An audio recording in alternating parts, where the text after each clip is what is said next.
জুলাই গণ অভ্যুত্থানকালে আপনারা অল্প কিছু ফুটেজ দেখেছেন। এর চেয়ে অনেক নির্মম ঘটনা ঘটেছে, এর চেয়ে অনেক করুণ ঘটনা ঘটেছে, এর চেয়ে অনেক অনেক বড় বড় স্যাক্রিফাইসের ঘটনা ঘটেছে।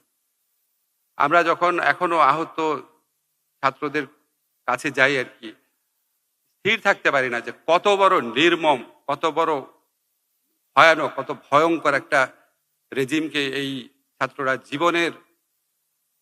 জীবনের মায়া ত্যাগ করে, সত্যিকার অর্থে জীবনের মায়া ত্যাগ করে। আপনারা একটু আগে আসিফের ফুটেজ দেখলেন যে রেডি আছে, ওই ফুটেজে শেষ অংশে একটা কথা ছিল যে আমাদের যারা আন্দোলনের সামনে আছি আমাদের সবাইকে মেরে ফেলতে পারে, কিন্তু আপনারা আন্দোলন থেকে সরে আসবেন না।